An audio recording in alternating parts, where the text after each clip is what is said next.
One billionaire traded his Rolls Royce for a broken taxi and picked up a woman who knew things she shouldn't know. What she left behind in that taxi would destroy everything he built. If you love powerful African stories of wealth, betrayal, and redemption, smash that like button, subscribe, and ring the bell so you never miss these life-changing tales.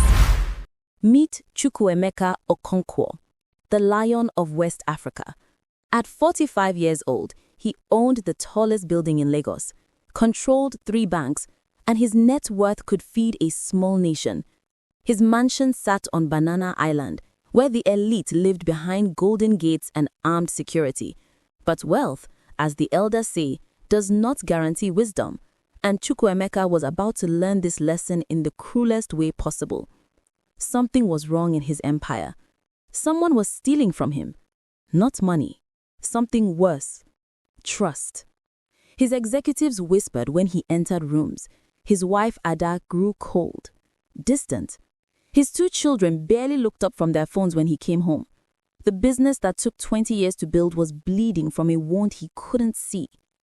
Every night, he stood in his penthouse staring at Lagos city lights, feeling like a stranger in his own life. Then one night, at 3 in the morning, unable to sleep, he remembered his grandfather's words spoken when he was just a boy in Ajegunle slum. Omomi, to know the true heart of a man, you must walk in his shoes. And suddenly, Chukwuemeka knew what he had to do. He would disappear. He would become nobody. He would drive a taxi. 3 days later, he bought a 15-year-old yellow taxi from Oshodi Motor Market. The car coughed smoke like a sick man. The seats were torn. The dashboard was cracked. Perfect. He bought torn jeans, a faded Arsenal jersey, and cheap sunglasses from Bologon Market. For 2 days, he practiced pidgin English with his security guard, learning to talk like the drivers who fought for passengers at bus stops. His wife thought he was traveling to Abuja for business. His executives thought he was on vacation. Nobody knew the truth. On day 1, Chukwuemeka woke up at 4 in the morning, dressed in his disguise, and drove onto 3rd Mainland Bridge as the sun rose over Lagos. His hands shook on the steering wheel. For the first time in 20 years, nobody knew who he was. Nobody bowed, nobody called him sir. He was invisible and terrified, and strangely, more alive than he'd felt in years. His first passenger was a market woman named Mama Ngozi. She carried 3 bags of tomatoes and haggled his fare from 1,000 naira to 500 naira. As she sat in his backseat complaining about fuel prices, she told him about her life. 5 children, a husband who died 3 years ago, rent due in 2 days. She fed her family on 800 naira a day. Chukwuemeka's monthly wine budget was 3 million naira. He could change 100 lives with money he spent on alcohol. The thought made him sick. His second passenger was a police officer at a checkpoint. The man demanded 200 naira or the taxi would be impounded. Chukwuemeka paid and watched and realized something that made his blood run cold. This was the same system that built his empire. How many palms did he grease to get building permits? How many officials did he pay to skip regulations? He built his wealth on the backs of this broken system, and now he was tasting what it felt like to be crushed by it. His third passenger was a young man named Tunde, 26 years old, first-class degree in computer science from University of Lagos. He'd sent out 200 job applications in 18 months, got 0 interviews. 0. This country kills dreams, Oga, Tunde said quietly. If you get connection, you rise. If you don't, you die for trenches. Chukwuemeka said nothing, because 3 months ago, his own HR department rejected 97 qualified candidates because they had no connections to senior staff. He was the problem he was now seeing. But everything changed on day 7. At exactly 9:47 in the evening, outside Echo Hotel, a woman flagged him down. She wore designer sunglasses even though it was night, carried a Hermes bag worth more than his taxi. Her perfume filled the car with jasmine and something else. Fear. Her hands trembled when she opened the door. And when she gave him the address, Chukwuemeka's heart stopped. Number 42 Creek Road, Apapa, his secret warehouse, the one only 5 people in the world knew about. The woman made a phone call as he drove. "I have the documents," she whispered. Yes, everything. Bank statements, offshore accounts, all of it. Chukwuemeka's eyes flicked to the rearview mirror. Who was she? Who was she talking to? What documents? The woman noticed him watching. Driver, she snapped, face your front. This Lagos, curiosity can kill person. He obeyed, but his mind was racing. Traffic on Apapa Road was hell. For 2 hours, they crawled through diesel fumes and honking horns. The woman made 7 more phone calls, each one more secretive than the last. Then, at 11:43 p.m., her phone rang. She answered. Her face went white.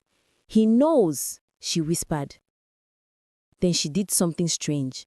She looked out the window, looked at her bag, looked at Chukwuemeka, then shoved the MS bag under his front seat, threw 5,000 naira at him, and jumped out of the moving taxi, disappeared into the darkness of Apapa Street. Gone. Chukwuemeka sat frozen in traffic.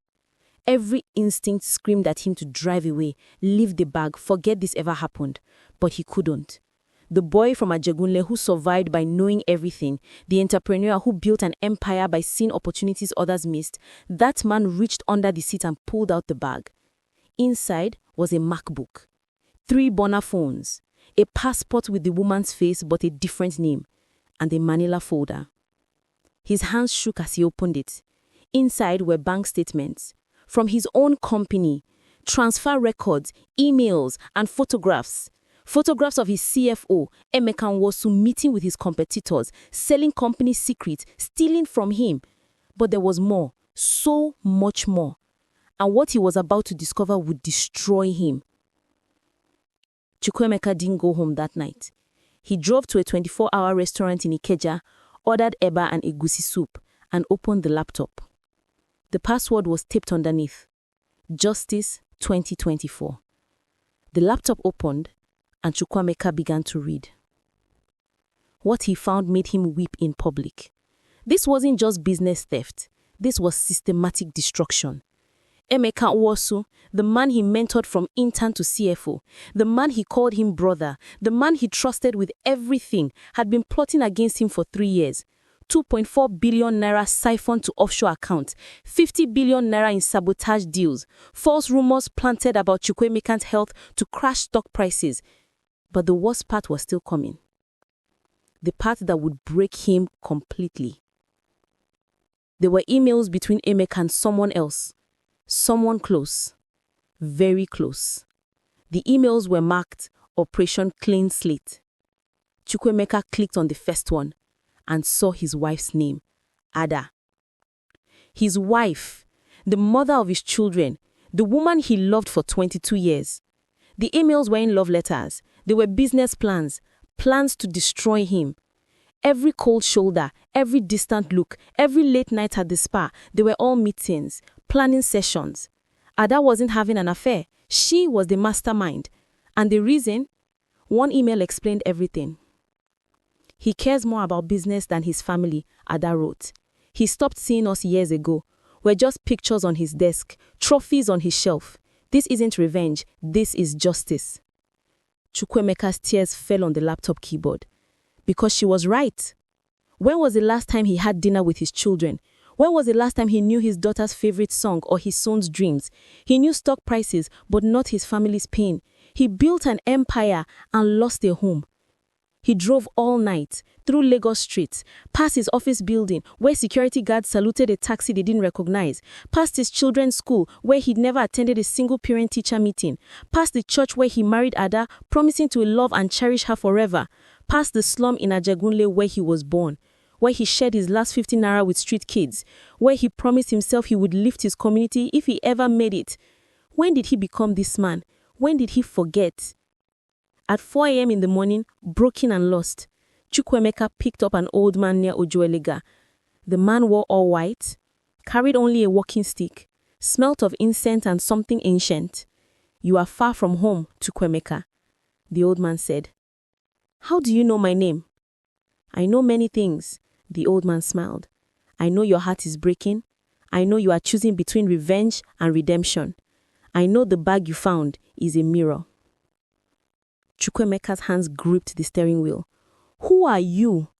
But the old man just looked at him with eyes that seemed to see through time itself. "The river that forgets its source will soon dry up," the old man said. "A man who builds mansions but breaks hearts dies in an empty palace.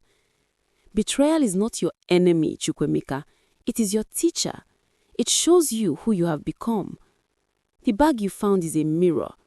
What you do with it will define not what they are, but who you are." The old man handed Chukwuemeka a cowrie shell for payment. Then he opened the door and vanished. Not walked away, vanished. Into the morning mist like smoke. Chukwuemeka started alone in his taxi, trembling, holding a cowrie shell that was somehow still warm. For 3 days, Chukwuemeka wrestled with darkness. Part of him wanted blood, wanted to destroy Emeka, divorce Ada, expose them publicly, crush them the way they tried to crush him. He had the power, the evidence, the connections. One phone call and they would lose everything. But another voice whispered in his head, his father's voice. "Revenge is easy," his father used to say. "Forgiveness is power." On day 15 of driving the taxi, Chukwuemeka made his choice. But first, he needed to know more. He needed to find the woman, the one who left the bag. Using the laptop, he traced digital footprints, emails, phone numbers, bank accounts, and slowly, piece by piece, the truth emerged. The woman's real name was Ngozi Okeke, former employee of his company, fired 3 years ago by Emeka for insubordination. But the real reason? She discovered the theft. Emeka silenced her, blacklisted her across Lagos, destroyed her career. She'd been investigating ever since, gathering evidence, waiting for a chance. She left the bag deliberately. She knew he would find it. The question was, what would he do? Chukwuemeka found her in a one-room apartment in Surulere, working as a freelance accountant, barely surviving. When she opened the door and saw him, her face went pale. She dropped to her knees. "Sir, I'm sorry. I didn't know how else to reach you. I tried everything. Nobody would listen. Nobody believed me. I left the bag because I hoped you would find it. I hoped you would care." Chukwuemeka helped her stand. "You saved my life," he said. "Now help me save theirs." Together they made a plan. Not revenge, revelation. Chukwuemeka would gather everyone, Emeka, Ada, his children, his board of directors, but not in a boardroom, in the taxi. He would drive them one by one through the streets he'd come to know, show them what he'd learned, and then reveal everything. Give them a choice, continue the destruction or join him in rebuilding. Not just the company, but themselves. First they picked up Ada, sent her a message saying a driver would take her to a special dinner. She got in the taxi without looking at his face. "Madam," he said in his taxi driver's voice, "I look like a woman who has everything. Are you happy?" Ada was silent for a long moment. Then she spoke. "I have everything except what I wanted most, to be seen. My husband became a ghost who lived in our house." Chukwuemeka removed his cap, turned to face her. Ada gasped. For 2 hours they sat in that packed taxi and talked. Really talked. For the first time in years. He apologized. She confessed. They both wept. Emeka was harder, defensive, angry. "You abandoned everyone for money," he shouted in the backseat. But Chukwuemeka didn't fight back. He drove Emeka to Ajegunle, to the slum where they both grew up, where they were best friends, where they promised to succeed together. "We made it out together, brother," Chukwuemeka said. "When did we become enemies?" Emeka's anger crumbled. "You changed," he whispered. "You stopped being my friend, became my boss. I felt invisible." "So you tried to destroy me?" "Because I wanted to hurt you the way you hurt me, by forgetting me." The next day, Chukwuemeka called a board meeting. But when the executives arrived, they found no boardroom, just a garage full of taxis. For the next month, Chukwuemeka announced every executive would drive a taxi 8 hours daily, meet our people, see our city, remember why we built this company, not to get rich, to lift our people. Then he presented the evidence, gave Emeka a choice, prison or redemption. Work with me, return the money, spend 5 years building schools, hospitals, creating real jobs, Be the man I know you can be. Emeka chose redemption. Everything changed. Chukwuemeka restructured his entire empire. 40% of profits went to community development. Employees got ownership shares. He hired Ngozi as head of ethics and transparency. He sold 2 of his 5 mansions, moved his family to a modest home in Lekki where his neighbors were teachers and doctors, not just billionaires. And every Sunday, without fail, he had dinner with his family. No phones, no business talk, just them. 1 year passed. The company was worth twice what it was before. Not because of greed, because of trust.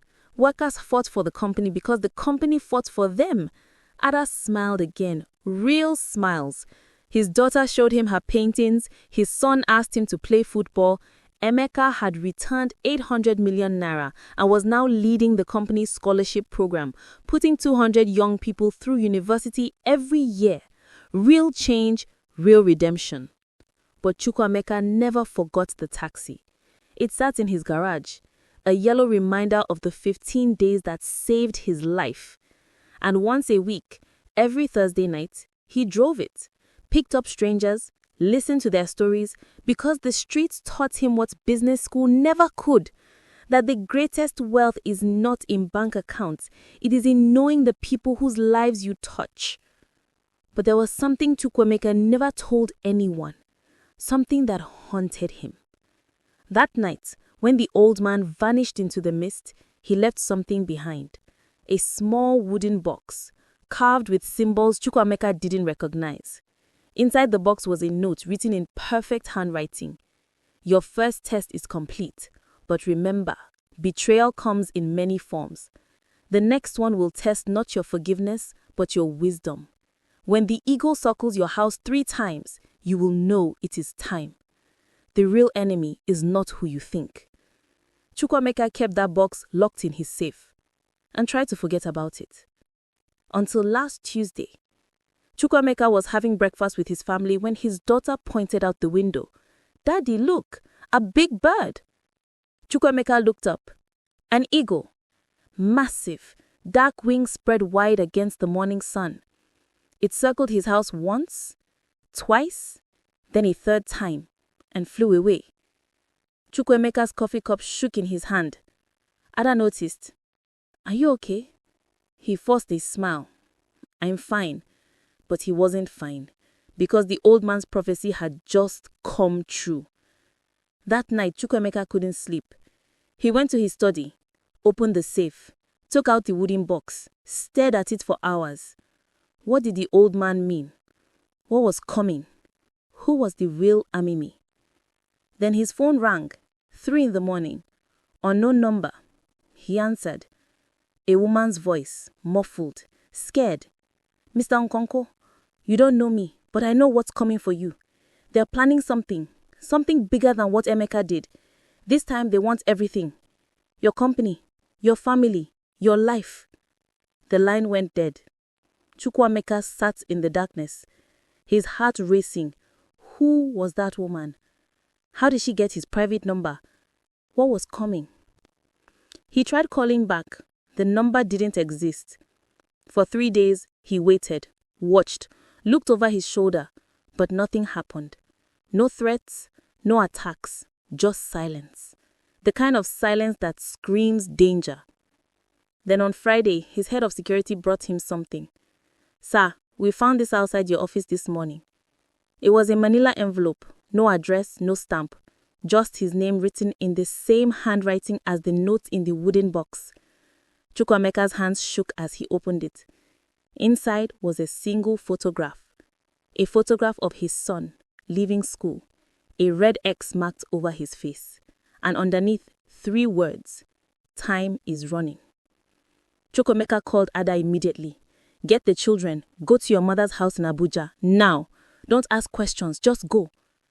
Ada heard the fear in his voice. She didn't argue. Within 2 hours, his family was on a plane to Abuja, surrounded by 6 armed security guards. Chukwuemeka sat in his office, staring at the photograph. Who would threaten his child? Who would go this far? He called Emeka. "Brother, I need you. Something is happening." Emeka arrived within 30 minutes. When he saw the photograph, his face went white. Chukwuemeka, there's something I never told you. When I was stealing from you, I wasn't working alone. There was someone else. Someone bigger than me. Someone who planned everything. I thought it was over, but if they're coming back, they're coming for blood. Who? Chukwuemeka grabbed Emeka's shirt. Who was it? Emeka's voice dropped to a whisper. Your brother. The words hit Chukwuemeka like a physical blow. My brother? Emeka nodded. Obinna, your younger brother. He was the mastermind behind everything. I was just the tool he used. Chukwuemeka stumbled backward. No, that's not possible. Obinna lives in London. He is a doctor. He has nothing to do with my business. Emeka pulled out his phone, showed Chukwuemeka old emails, bank transfers, meeting notes, all leading back to one name. Dr. Obinna Okonkwo. Chukwuemeka felt sick. His baby brother, the one he paid to put through medical school, the one he sent to London for his residency, the one he gave £2 million to start his clinic, that brother wanted him destroyed? Why? What did I do to him? Emeka's voice was quiet. You succeeded, and he believed it should have been him. Your father always favored you, gave you the family business connections. Obinna got nothing. He's been planning this for 10 years, Chukwuemeka. 10 years. And now that you survived the first attack, he's coming to finish what he started. Chukwuemeka sat down. His world was collapsing again. First his wife, then his CFO, now his own blood. How many times could one man be betrayed? He thought of the old man's words. The real enemy is not who you think. He was right. Chukwuemeka had been looking at business rivals, at corrupt officials, at strangers. He never looked at family, never imagined his own brother could hate him this much. That night, Chukwuemeka did something he hadn't done in 20 years. He drove the taxi to Ajegunle, to the slum where he and Obinna grew up, to their old street, their old house. It was still there, barely standing, paint peeling, roof caving in. He sat in the taxi and remembered. 2 boys sharing one mattress, one bowl of garri between them, their mother working 3 jobs to keep them in school. Their father dying when Chukwuemeka was 15 and Obinna was 12. And Chukwuemeka, the older brother, promising to take care of everything, to lift them out of poverty, to make their father proud. He kept that promise, built his first business at 19, made his first million at 23, and brought the whole family up with him. He paid for Obinna's education, bought their mother a house, sent money every month. But somewhere along the way, he stopped seeing them, stopped calling, stopped visiting. The money kept flowing, but the love stopped. And Obinna, watching from London, saw his brother become a stranger, a rich, powerful stranger who forgot where he came from, who forgot his own blood. Chukwuemeka wept in that taxi because he understood. He had betrayed Obinna first, not with theft or lies, but with absence, with neglect, with the assumption that money could replace presence. The old man was right again. Betrayal is a teacher. And this time, the lesson was even harder than before. His phone rang again. Unknown number. He answered. The same woman's voice. Mr. Okonkwo, if you want to save your family, you need to meet your brother face to face tomorrow night, 11 p.m., the old warehouse in Apapa, the one from the first night. Come alone. If you bring security, your son dies. If you call the police, your son dies. If you tell anyone, your son dies. This ends tomorrow, one way or another. The line went dead. Chukwuemeka sat frozen. This was a trap, obviously a trap. But what choice did he have? His son's life was on the line. He called Emeka, told him everything. Emeka's response was immediate. Don't go. It's suicide. Let me call the police. Let me get a team together. We can surround the warehouse and take him down. But Chukwuemeka shook his head. No, this is family. This is my fault. I have to face him alone. The next night, Chukwuemeka drove the yellow taxi to Apapa. No security, no weapons, just him and the wooden box the old man left behind. He didn't know why he brought it. Something told him he would need it. The warehouse was dark, empty, or so it seemed. He walked inside, his footsteps echoing on concrete. "Obina," he called out. "I'm here. I'm alone."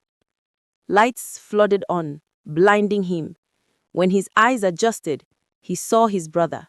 Obina stood in the center of the warehouse, older, thinner, but the same face, the same eyes, except now those eyes were filled with hate. "Hello, big brother. Long time." Chukwuemeka's voice shook. "Obina, what is this? What do you want?" Obina laughed, a cold, bitter sound. "What do I want? I want you to feel what I felt. Abandoned, forgotten, invisible. You became king, and I became nothing." "That's not true," Chukwuemeka said. "I gave you everything. Money for school, money for your clinic, money for your life in London." Obina's face twisted. "Money, always money. You think money fixes everything? You threw cash at me like I was a beggar, like I was your charity project. But you never came to my graduation, never visited my clinic, never met my wife or my children. You know what's funny? Your driver knows more about your life than I do. Because I read about you in newspapers, like a stranger." Chukwuemeka stepped forward. "I'm sorry. I was wrong. I got lost in business and forgot what mattered. But threatening my son? Planning to destroy everything? This isn't the way." Obina pulled out a gun. "You don't get to be sorry. Not anymore. Tonight, you lose everything. Your company, your reputation, your family. The way I lost mine. Because of you, my wife left me. Said I was obsessed with destroying you. My children don't talk to me. My clinic failed because I spent all my time plotting revenge. You didn't just abandon me, brother. You destroyed me. And now, I'm returning the favor." Chukwuemeka's hand tightened around the wooden box. "Then shoot me, if that's what you need. If my death gives you peace, do it. But let my family go. They did nothing wrong." Obina's hand shook. The gun wavered. "You think I won't? You think I'm weak like I always was? The little brother who needed big brother to save him? I'm not that boy anymore. I'm the man who almost destroyed your empire once. And this time, I'll finish it." But Chukwuemeka didn't move, didn't run. He opened the wooden box. Inside was the cowrie shell the old man gave him, and beneath it, a small mirror. He held up the mirror to Obina. "Look at yourself, brother. Really look. What do you see? A man getting justice? Or a man who became the thing he hated? I was wrong to forget you, to let money replace love. But you're wrong to think revenge will heal you. All it will do is make you empty, like I was. Before the taxi, before I learned what really matters." Obina's eyes filled with tears. The gun lowered slightly. "You don't understand. I needed you. When my wife left, I called you. You were in a meeting. When my clinic was failing, I emailed you. You sent money but never called back. When I was drowning, you sent a life raft made of cash and expected that to be enough. I didn't want your money. I wanted my brother." Chukwuemeka dropped to his knees. "You're right. I failed you. I failed everyone. But I'm here now. Not with money. Not with business deals. Just me, your brother, the one who used to share a mattress with you, who promised to always protect you. I broke that promise. But I'm here now, and I'm begging you, don't become me. Don't let revenge turn you into the man you hate. We can fix this, together, like we should have done years ago." The warehouse fell silent. Obina stood there, gun in hand, tears streaming down his face. Then slowly, he lowered the weapon, dropped it, and collapsed. Chukwuemeka rushed forward, caught his brother, and they both wept. Two boys from Ajegunle who made it out, but lost each other along the way. "I'm sorry, Chukwuemeka," he whispered. "I'm so sorry." Obinna clutched his brother's shirt. "I'm sorry too. I'm sorry for everything. I don't even know who I became." They sat on that warehouse floor for hours, talking, really talking, for the first time in 20 years. Obinna confessed everything, the planning, the manipulation, the threats. It was all fake, he admitted. "I never actually had your son. I just wanted to scare you, make you feel powerless like I felt. But when you showed up alone, no security, no weapons, just you, I realized something. You're still the brother who would sacrifice everything for family. You didn't change as much as I thought. I did." Chukwuemeka helped his brother stand. "We both changed. We both lost our way. But maybe that's why this happened. So we could find our way back, together." Obinna looked at him. "What now?" "I threatened you, your family, your business. I should go to prison." Chukwuemeka shook his head. "No. You're going to come work with me. Really work with me. Not as my charity case, as my partner. We're going to build something together. And this time, I'm going to be present. Not just with money, with time, with love, with everything a brother should be." 3 months later, Chukwuemeka stood in front of his company. But this time, Obinna stood next to him. They announced a new division, Okonkwo Medical Initiative, bringing quality healthcare to slums across Nigeria. Obinna would lead it, use his medical knowledge, his passion, his pain to help others who felt forgotten.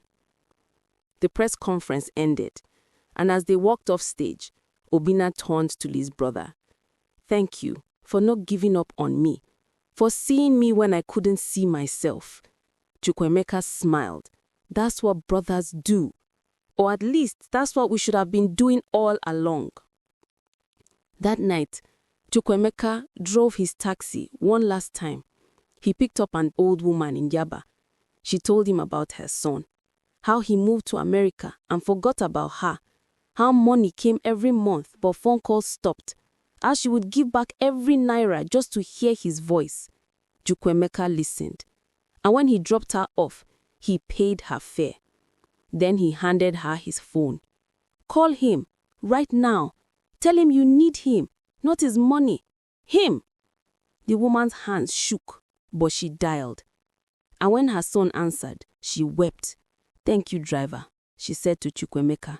"You gave me back my son." Chukwuemeka smiled. "No, Mama, you reminded me why I drive this taxi. To remember that we're all connected. We're all family." He drove back to his house, parked the taxi, and went inside. His wife and children were waiting. "Daddy," his daughter called out, "tell us a story." Chukwuemeka sat down, pulled them close. "Let me tell you about two brothers from Ajegunle who made it out of poverty, who got lost in success but found their way back to each other. Because at the end of the day, family is not just blood, it's presence, it's showing up, it's choosing love over money, connection over success, and forgiveness over revenge." His son looked up. "Is it a true story?" Chukwuemeka kissed his forehead. Every word, and it's still being written. The wooden box sat on his desk, empty now except for the mirror. Chukwuemeka looked at his reflection, and for the first time in 20 years, he recognized the man staring back. Not a billionaire, not a CEO, just Chukwuemeka, son of Ajegunle, brother, husband, father, driver, the man who learned that the greatest wealth is not what you have in your bank account, but who you have in your life, and whether you show up for them when it matters most. The bag that shocked him didn't just contain evidence of betrayal. It contained a mirror, a chance to see who he had become and who he could still be. Because we're all passengers in someone's taxi and drivers in someone's journey. The question is not whether we'll face betrayal. We will. The question is what we'll do with it. Will it let it destroy us, or will it let us teach us?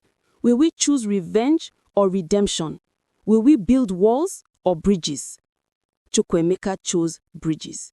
And on the other side, he found his brother, his family, himself. That's the real fortune. That's the real success. Not the towers you build, but the connections you keep. Not the money you make, but the love you give. Not the empire you create, but the people you remember to call home. If this story moved you, if it reminded you of someone you need to call, someone you need to forgive, someone you need to show up for, then hit that like button, subscribe to this channel, and ring the bell for notifications. Because next week, we're telling the story of the woman who left the bag, Ngozi Okeke. How she went from losing everything to saving a billionaire's soul. You won't believe what she sacrificed to deliver that evidence. Until then, remember, in the game of life, we're all just passengers and drivers. Choose wisely, choose love, choose presence, and never forget where you came from or who helped you get there.